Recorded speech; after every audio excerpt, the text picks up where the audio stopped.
అబ్బో ఇక్కడ కేజీ చీరలు కొంటే అర కేజీ చీరలు ఫ్రీ అంట. మంగళ్య షాపింగ్ మాల్, కేజీల్లో సేల్, టన్నుల్లో ఆనందం. విద్యామంత్రిగా రాజీనామా చేయాలన్న బీజేపీ చీఫ్ రామచంద్రరావు వ్యాఖ్యలకు సీఎం రేవంత్ కౌంటర్ ఇచ్చారు. విద్యార్థులు ఉపాధ్యాయులకు మంచి చేస్తున్నందుకు రాజీనామా చేయాలా అని ప్రశ్నించారు. యూనివర్సిటీ ఎడ్యుకేషనల్ ఇన్స్టిట్యూషన్స్ మొత్తం కూడా 17 ప్రభుత్వ విశ్వవిద్యాలయాలు ఉన్నాయి మన రాష్ట్రంలో. ఫండ్స్ కంచు, నిధులు లేవు, బోధన చెప్పడానికి అక్కడ ఫ్యాకల్టీ లేదు. Funds crunch and faculty crunch. నీ ఎడ్యుకేషన్ మినిస్టర్ నీ దగ్గర ఉన్నది. నేను రేవంత్ రెడ్డి గారిని చెప్తాను, రిజైన్ చేయండి అని చెప్పేసి. దయచేసి రిజైన్ చేయండి.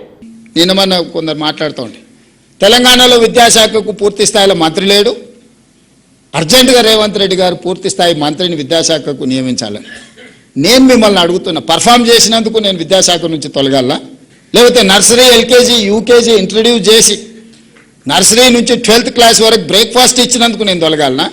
లేదంటే 14 సంవత్సరాలు మీ ప్రమోషన్స్, మీ ట్రాన్స్ఫర్స్ లేకపోతే 23,000 మందికి ప్రమోషన్లు ఇచ్చి 30,000 పైగా టీచర్లను ట్రాన్స్ఫర్స్ చేసినందుకు విద్యాశాఖ మంత్రిగా నేను తొలగాలనా? టాటాను తీసుకొచ్చి ఐటీఐలను ఏటీసీలుగా మార్చినందుకు ఈరోజు విద్యాశాఖ మంత్రిగా నేను రాజీనామా చేయాలనా?